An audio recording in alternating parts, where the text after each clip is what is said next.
마태복음 17장 3절 4절 한 목소리로 같이 읽겠습니다. 시작. 너희는 스스로 조심하라. 만일 내 형제가 죄를 범하거든 경고하고 회개하거든 용서하라. 만일 하루에 7번이라도 내게 죄를 짓고 7번 내게 들어와 내가 회개하노라 하거든 너는 용서하라 하시더라. 아멘.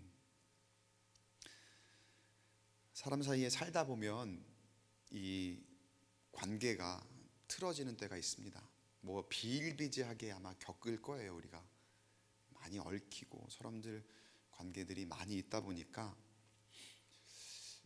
소위 실이 꼬이는 거죠. 실을 잘 이렇게 감다가 어떻게 잘 실을 풀기도 하고 또 매기도 하고 해야 되는데 어느 순간 실이 실타래에서 꼬이는 거예요. 실이 꼬이면 그게 참 골치가 아픕니다. 그런데 그 매듭을 잘 찾아서 한 군데 풀기만 하면 더 엉키기 전에 잘 풀기만 하면 그게 잘 풀 수 있어요. 그런데 여러분 전기선이든 실이든 이렇게 막 꼬이는데 꼬여 있는 걸 보고서 그걸 가지고 못 견뎌 하면서 그냥 막 이렇게 하시는 분들 계시죠.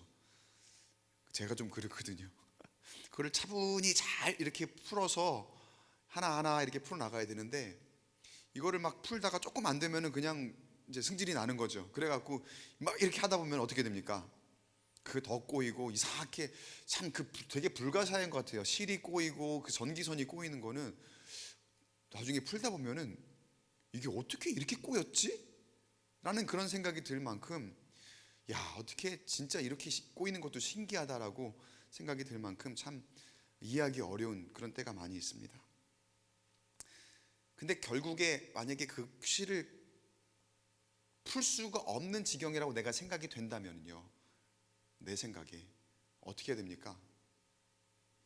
결국 잘라버릴 수밖에 없게 될 텐데, 근데 만약에 그 잘라버려야 되는 그 끝에 너무나 귀한 것이 달려있다면 여러분 어떻게 하시겠어요? 그걸 잘라서는 쓸 수가 없어요. 그런데 그 귀한 것이 거기에 매우 귀한 것이 붙어 있는데 이게 꼬여 있어요. 어떻게 하시겠습니까? 어떻게 해서든 풀려고 하겠죠. 어떻게 해서든 어떻게 한번 풀어볼까, 이거를 시간을 들여서라도 차분히 마음을 먹고 아마 풀려고 하지 않을까요? 우리가 하나님과의 관계가 꼬일 때가 굉장히 많아요. 근데 하나님이 우리를 그냥 잘라버리지 않으시거든요. 그 왜 그럴까요? 우리가 너무나도 귀한 존재이기 때문에, 하나님의 사랑하시는 사람들이고 너무나도 귀한 그런 사람들이고, 하나님 보시기에 물론 때로는 그러니까 하나님과의 관계가 이렇게 꼬이는 그런 만큼 매번 그런 인생인데, 그런 삶인데 하나님 보시기에는 참 보잘것없지만 그럼에도 하나님이 우리를 귀하게 여기시기 때문에 그냥 그렇게 잘라버리지 않으시다는 거예요. 하나님은 우리에게도 그렇게 말씀하시는 듯해요. 우리 삶 가운데에 엉키는 거 많거든요. 풀어야 할 것 굉장히 많이 있거든요. 근데 우리는 조금만 풀려 하다가 그냥 포기해버리고 그냥 놔버리고, 아 몰라 이거 못 풀 것 같아 잘라버려, 그냥 그렇게 쉽게 생각할 때가 얼마나 많은지.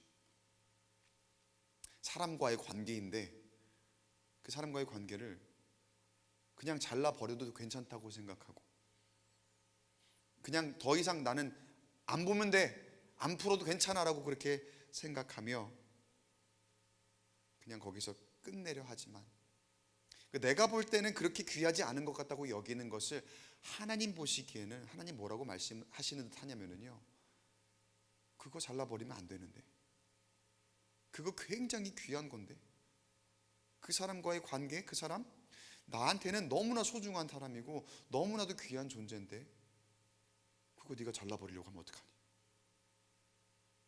그거 분명히 풀 수 있는데, 그거 못 푸는 거 아니라 진짜 풀 수 있는 건데 왜 그걸 잘라버리려고 하니? 이렇게 말씀하시는 듯 해요. 오늘 말씀 안에서 이런 이야기를 좀 나눠보려고 합니다. 누가복음의 말씀을 계속해서 우리가 이어나가고 있는데, 누가복음 17장 말씀 가운데에서 예수님의 말씀이 우리에게 지혜가 되고 또 삶의 문제를 해결하는 그런 해결책이 되기를, 방법이 되기를 주의 이름으로 간절히 축원합니다. 17장 1절 말씀에 제자들에게 예수님께서 이런 말씀을 주세요. 예수께서 제자들에게 이르시되 실족하게 하는 것이 없을 수는 없으나 그렇게 하는 자에게는 화로다. 여기에서 실족하게 하는 것이라는 표현이 나와요. 실족하게 하는 것, 이게 없을 수는 없다. 다시 말해서 언제든지 실족하게 하는 것이 있을 것이다 라는 이야기죠. 실족하게 하는 것이라고 하니까 조금 애매해서 제가 영어 성경을 한번 찾아봤어요. 어떻게 번역이 되어 있나 봤더니 temptation to sin, 죄를 짓는 유혹. 죄를 짓는 유혹. 그리고 또 다른 영어 성경의 번역에는 뭐라고 되어 있냐면 스캔들이라고 되어 있어요. 스캔들. 여러분, 이 죄를 짓는 유혹 그리고 스캔들, 이거를 나는 이거 절대로 휘말리지 말아야지, 나는 항상 피할 수 있어 라고 하면서 나는 거기에서부터 자유로울 수 있나요? 나는 거기서부터 벗어날 수 있나요? 아무도 그런 사람 없을 거예요. 이거는 내가 원한다고 하고 원치 않는다고 해서 스캔들로부터 나는 완전히 떨어져 있는 사람이다, 사실 그럴 수 없어요. 우리가 피한다고 해서 피할 수 없는, 어느 누가 겪을지 모르는 게 바로 이 실족하게 하는 것이라는 거예요. 예수님도 말씀하시죠. 실족하게 하는 것이 없을 수는 없다. 예수님께서 이렇게 인정하시는 거예요. 우리 연약함을 아시고 또 우리 한없이 부족함을 아시고 우리의 죄인된 모습을 아시고 이렇게 말씀하시죠. 우리가 얼마나 많이 실수합니까? 얼마나 많이 넘어집니까? 오늘 인간 관계에 대해 이야기할 건데, 얼마나 사람 사이에 어떤 관계에 있어서 참 많은 실수가 있고 또 아픔이 있습니까? 없을 수는 없습니다. 그런데 가만 보니까 우리가 다른 사람의 실수를 만들어낼 때가 있다는 거예요.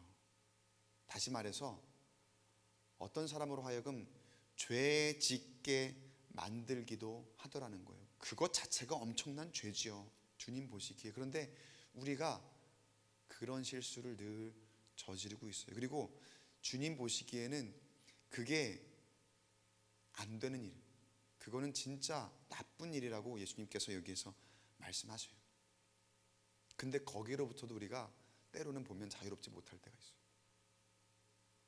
사람이 보면은 누구나 다 참 못된 때가 있어요. 사람이 참 못됐어요. 그러니까 저도 사람이니까 저를 포함해서 말씀드리는 거예요. 우리가 누가 미워요. 우리라고 했다고 여기 있는 분들 얘기하는 게 아니에요. 그냥 사람들 얘기하는 거예요. 사람들. 근데 누가 미워요. 근데 그 미운 사람이 안 되기를 바라는 아주 못된 마음이 우리한테 있어요. 그리고 심할 때는 그 마음에서 더 나아가서 행동으로 그 사람이 어떻게 하면 안 되게 할까? 어떻게 하면 넘어지게 할까? 오늘 그 말씀 보니까 실족하게 하는 것이 없을 수는 없는데 그렇게 하는 자, 이게 이 말씀만 듣고 보면은 이러면 안 되겠구나라고 생각하면서 나랑은 상관없는 얘기처럼 들리기도 하거든요. 그냥 말씀이, 예수님이 이렇게 말씀하셨구나. 그런데 가만 보면은 이게 내 얘기인 거예요. 아주 심할 때에는 내가 누군가를 실족하게 하는 자가 되는 그런 모습으로 내가 말하고 행동하고 있었더라는 거죠. 그런데 여러분 한번 보세요. 우리가 같은 입을 가지고 있습니다. 누구나 다 입을 가지고 있고 다 손과 발을 가지고 있고 그렇게 있잖아요. 근데 내가 같은 입으로 말을 하더라도 또 같은 손과 발로 행동을 하더라도 어떻게 하느냐에 따라서 그 결과가 완전히 달라지잖아요.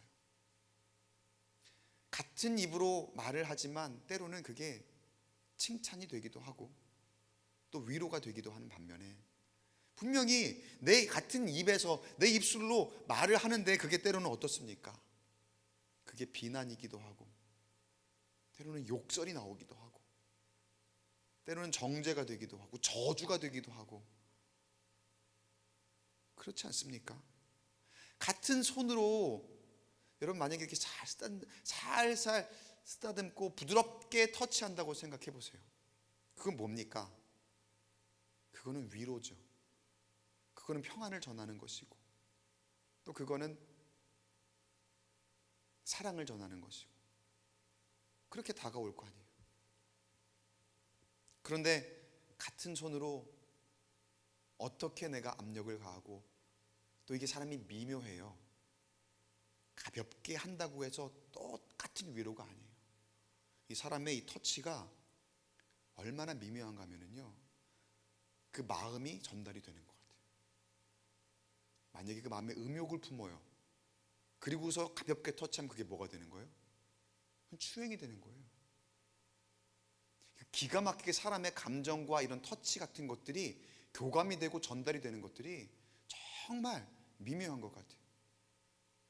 그러니까 내가 어떤 마음을 먹고 내 입술로, 같은 입술로 얘기를 하는데, 같은 손으로 터치하는데 그것이 때로는 위로가 되고 평안을 전하는 것이 되고, 때로는 칭찬이 되고, 또 때로는 사랑을 전하는 것이 되고, 때로는 사랑이 되고, 그렇지만 또 한편으로는 어떻다는 거예요? 그것이 욕설이 되고 정죄가 되고 비난이 되고 폭행이 되고 폭력이 되고 추행이 되기도 하더라는 거예요. 어떤 사람이 추행을 당하면 그 하나로 수치심에 목숨을 끊기도 합니다.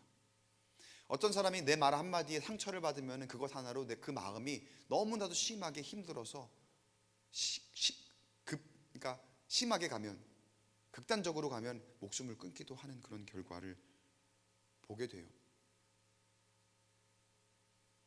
내 말 한마디, 내 행동 하나가 보니까 사람을 살릴 수도 있고 또 죽일 수도 있더라는 거예요. 내가 그 사람을 죽이고자 하지 않았다 하더라도 내가 어떻게 생각을 하고 또 어떻게 말하고 어떻게 행동하느냐에 따라. 근데 우리에게 모두 다 똑같은 입술을 주셨고 똑같은 손과 발을 주셨고 우리의 몸을 주셨잖아요. 우리의 마음을 주셨잖아요.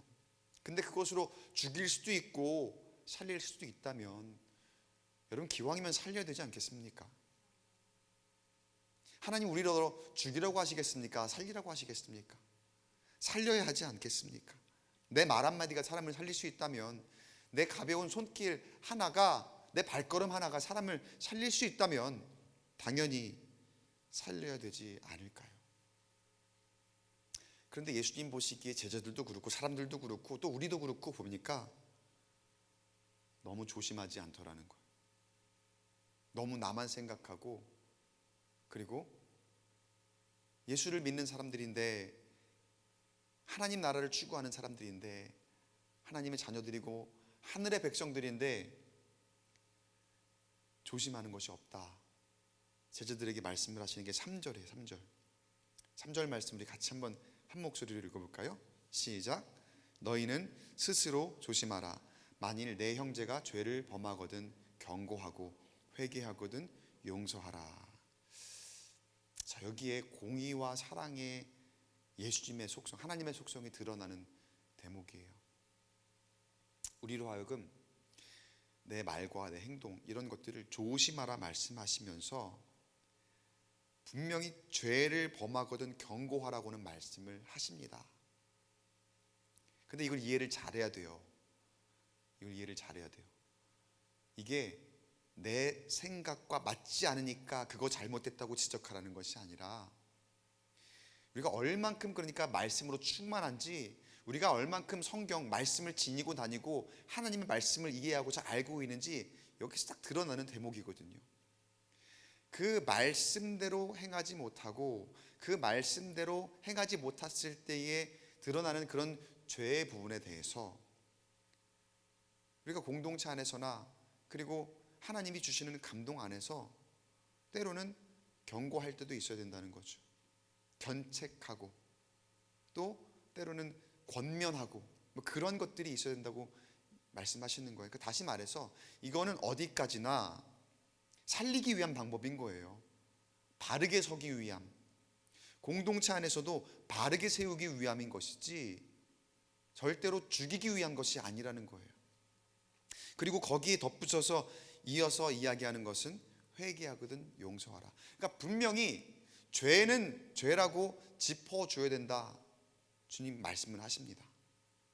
잘못된 것을 알아야지 고칠 거 아니에요. 잘못된 것을 알아야지 그것을 바로 잡을 수 있을 거 아니에요. 잘못된 것을 바로 잡지 못하면, 그 꼬인 곳을 그때에 바로 잡지 못하면 계속해서 더 심하게 꼬여가는 것이, 그리고 죄의 오염성이라는 것이 있어서 죄가 한번 내 마음 가운데, 내 삶 가운데 들어오게 되면 그것을 방치하잖아요. 그러면 걷잡을 수 없게 됩니다. 죄가 죄를 낳고 거기에 무뎌지면서 점점점 사람을 피폐하게 만들어가고 하나님으로부터 멀어지게 만들어지는 게 바로 이 죄의 속성이거든요. 그러니까 우리가 이걸 아는 만큼 죄는 끊어내야 되니까, 왜냐하면 죄를 끊어내야 할 수가 있거든요. 하나님과 가까이 할 수 있거든요. 그런 의미에서 예수님은 말씀을 하시는 거죠. 절대로 저 사람 나 마음에 안 드네, 우리가 정한 우리의 규칙인데 거기에 어긋나네, 그러니까 저 사람 경고해야 되겠네, 이런 이야기가 아니라는 거예요. 하나님의 말씀 안에서 하나님의 마음으로 그 사람을 정말 사랑하는 마음에, 그 사람이 정말 바로 서야 된다는 그런 마음에 살리기 위해서 경고해야 된다는 그런 이야기예요. 근데 그 다음 더 중요한 얘기가 나와요. 어떻게 하라고요? 회개하면 용서해라. 회개하면 용서해라. 여러분, 이거는 선택이 아닙니다. 주님이 명령하시는 거예요. 회개하면은, 잘못했다고 하면은 분명히 용서하라고 말씀하셨습니다. 그리고 이거는 명령이기에 교회의 사명입니다. 교회 안에서 반드시 용서가 있어야 될 줄 믿습니다. 만약에 하나님이 나에게 너는 용서 없어, 그렇게 말씀하시면 어떻겠습니까? 물론 그런 일은 일어나지 않았고 앞으로도 일어나지 않을 것입니다. 그러면 안 되죠. 그러면 안 된다고 생각하잖아요, 우리가. 그렇죠? 그러면 안 돼요. 왜 그렇습니까? 하나님은 은혜의 하나님이니까. 하나님은 우리를 용서하시거든요. 하나님은 우리가 주 앞에 나아가 엎드릴 때 회개하며, 주님은 언제든지 용서하시는 분이시고 우리가 그렇게 믿고 있거든요. 그러므로 우리가 구원을 얻은 것이거든요. 하나님 우리에게 은혜를 베푸시는 분이시기 때문에 우리에게 하나님의 용서가 있는 거예요. 자, 이 용서를 주님께서, 예수님께서 어떻게 하라라고 계속해서 명령을 하시느냐, 17장 4절 말씀 볼게요. 이것도 같이 한번 읽어볼게요. 시작. 만일 하루에 7번이라도 내게 죄를 짓고 7번 내게 돌아와 내가 회개하노라 하거든 너는 용서하라 하시더라. 7번 죄를 지었어도 7번 돌이킨다 하면은 용서하라, 풀어라, 그거죠. 풀어라. 좀 억울한데 7번은, 그렇죠? 어떻게 7번 동안 죄를 짓고 다, 이거는 일부러 그러는 거 아니에요? 장난치는 거 아니에요? 예수님, 이건 좀 아닌 것 같은데요. 우리 이런 마음 들 수 있잖아요. 근데 조금 이따 설명드릴게요. 왜 용서해야 되는지. 마태복음 18장 21절 22절에는 조금 더 예수님이 나아가서 용서를 더 심하게 하라고, 그러니까 용서도 심하게 해야 되는 거예요. 더 심하게 하라고 말씀하시는데, 이 말씀 읽어드릴게요. 그때 베드로가 나와 이르되 주여, 형제가 내게 죄를 범하면 몇 번이나 용서해 주리이까? 7번까지 하오리까? 이거는 이제 아까 예수님이 하신 말씀과 똑같죠. 근데 예수님께서 여기에 대해서 뭐라고 답하시느냐? 내게 이르노니 7번뿐 아니라 7번을 70번까지라도 할지니라. 7번을 70번까지 하면 몇 번입니까? 7, 7에 49, 490번. 여러분, 490번 하라는 얘기는 무슨 말입니까? 그러니까 무조건 용서하라는 거죠, 사실은요. 와서 내가 화해하고 싶다, 내가 잘못했다 그러면 무조건 용서하라는 거예요. 자, 근데 여기 용서의 진정한 의미가 있어요. 제가 최근에 DMT 이렇게 같이 하면서 필립 얀시라는 이제 그 기독교 작가가 쓴 놀라운 하나님의 은혜라는 책을 읽고, 이 책은 제가 조금 그러니까 몇 번을 걸쳐서 계속해서 반복해서 읽는 그런 책이에요. 아주 오래전에 출간된 책인데 헨리 나우엔이라는 이제 그 가톨릭 영성 작가의 영적 발돋움이라는 책이 있거든요. 그 책과 같이 제가 조금 다운이 되고 영적으로 조금 이렇게 좀 깔아앉고 때로는 마음이 힘들고 그럴 때마다 한 번씩 꺼내서 다시 한번 읽는 그런 책인데 참 은혜가 돼요. 어쨌든 그 필립 얀시의 놀라운 하나님의 은혜라는 이 책 안에 용서에 대한 이야기가 이제 있거든요. 근데 왜 우리가 무조건 용서해야 되냐면 이거는요, 여러분, 나를 위해서 그러는 거예요. 나를 위해서. 아까 억울하다 그랬잖아요. 7번은 억울하고 490번을 어떻게 용서합니까? 이거는 사실은 계속해서 반복되는 건 아닙니까? 그럼 저 사람은 안 되는 거 아닙니까? 그럼 그 사람은 잘라버려야 되는 거 아니에요? 하나님, 이것도 한계가 있는 것 아닙니까? 참는 것도 한계가 있지. 저 사람이 아무래도 하나도 깨닫지 못하는 것 같아요. 우리가 이렇게 항변합니다, 하나님께. 그런데도 주님은 뭐라고 하세요? 그래도 용서해라. 근데 그거는요, 그 사람이 꼭 용서받을 만해서가 아니라 왜 용서하라 하시는 거냐면요, 나를 지키라는 거예요. 나를. 왜 거기서부터 자유롭지 못한 거거든요. 자꾸 거기에 얽매여 있는 거예요. 하나님, 나 억울해요. 저 사람이 나에게 계속 똑같은데, 아니 계속 반복되는 걸 갖다가 왜 내가 계속 겪고 있어야 됩니까? 자꾸 얽매여 있거든요. 또 저 사람 그대로 그렇게 반성하는 것 같지 않은데요. 저 사람은 그렇게 어차피 사람 변하지 않는 것 같은데요. 근데 하나님은 내가 자유하기를 원하시더라고요. 우리가 자유하기를 원하시더라고요. 근데 나는 자꾸 거기에 얽매여 있어요. 그리고 그 사람의 말과 행동이 자꾸 떠올라요. 저 사람이 이만큼 한 발짝 다가오기를 내가 바라고 있는 거죠. 야, 요만큼 오면 용서해야지. 아니야, 조금 더 와야 될 것 같아. 아니, 그래도 저 사람이 나한테 여태까지 한 게 있는데 요만큼은 와야 되지 않을까? 나한테 먼저 뭐라고 한마디 하면 그때 용서할까? 그 생각으로 자꾸 얽매여 있는 거예요. 근데 현실은 어때요? 요지부동. 한 발짝을 다가오지 않으면 어떻습니까? 분노가 치밀어 오르는 거죠. 화가 나는 것이고, 또 그게 스스로의 삶을 피폐하게 만들어요. 용서하지 못하는 사람의 삶을 피폐하게 만들고 있다는 거예요. 혹시 떠오르는 사람들이 있으신가요? 제일 가까운 분은 아니시죠? 혹시 떠오르시는 분들이 있는지 모르겠는데, 근데 늘 보면은 우리의 관계에 그 얽혀있는 그 용서 화해 안에는 이런 문제들이 내재되어 있더라는 거예요. 근데 주님은 오늘 이 말씀을 통해서 우리가 자유롭게 되기를 원하시는 것 같아요. 내가 자유롭게 되는 것. 자꾸 어떤 조건을 따질 것이 아니라 저 사람이 나에게 어떻게 하는지 봐서, 그리고 난 다음에 내가 나아가서 용서할 것이 아니라, 분명히 예수님 말씀하시지 않았습니까? 회개하면 용서하라고 했잖아요. 근데 그 뒤에는 뭐라고 하셨어요?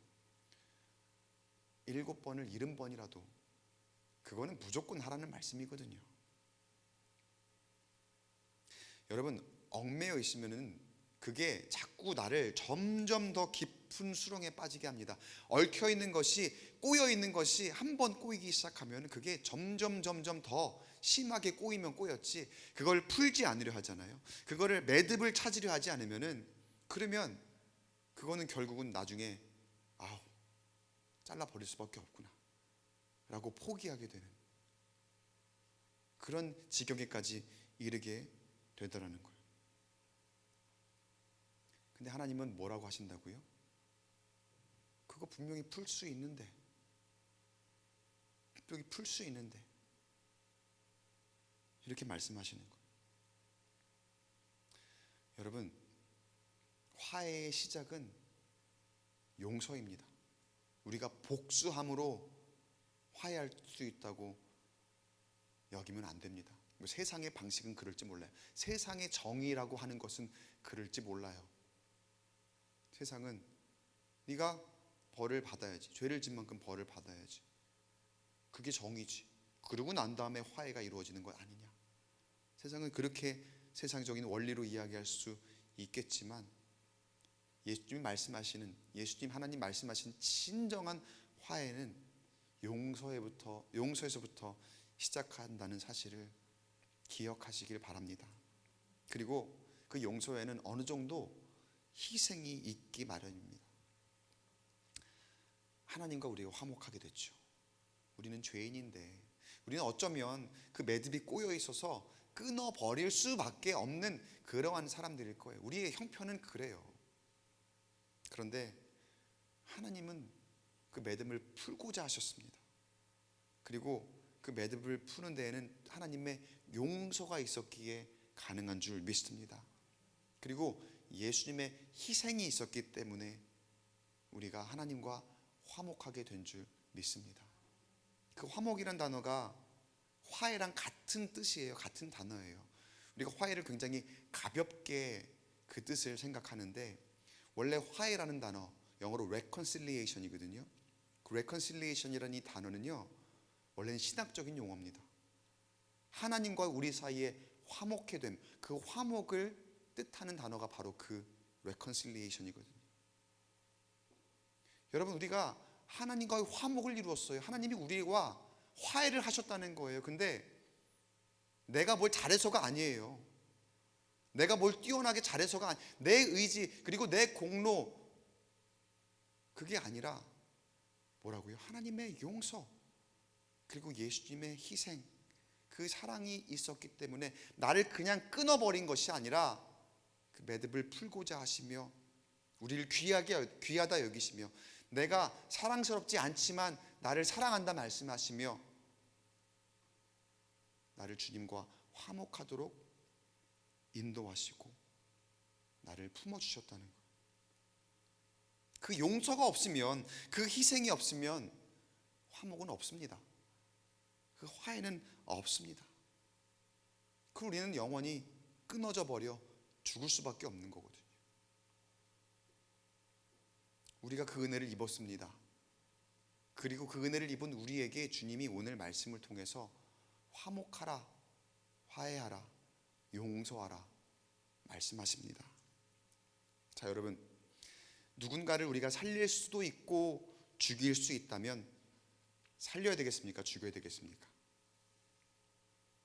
여러분이 오늘 말씀을 이해하셨다면 아마 그 답을 아실 거예요. 그리고 이것은 우리의 사명입니다. 교회의 사명입니다. 세상에 죽어가고 있는 많은 영혼들, 그리고 내가 개인적으로 얽혀있는 많은 영혼들이, 많은 사람들이 있어요. 근데 우리에게 오늘 사명으로 주셨습니다. 화해하라고, 용서하라고, 또 세상에 하나님과 화목하지 못한 그 사람들을 향해 전도하라고, 그 말씀 전하라고 우리에게 사명을 주셨습니다. 여러분, 하나님 모두를 사랑하시는데 우리가 어떤 사람을 용서함이 없이 그 사람을 전도할 수 있을까요? 화해 없이 우리가 전할 수 있을까요? 우리도 용서 없이는 구원받을 수 없었습니다. 우리도 화해 없이는 구원받을 수 없었습니다. 하나님께서는 우리뿐만 아니라 우리 주위에 있는 모든 분들, 특별히 우리 원수들까지도 구원하시기를 원하십니다. 믿으십니까? 그 믿음 가지고 계신다면 오늘 주님께서 우리에게 명하시는 대로 화해하도록 애써 보시기를 축복합니다.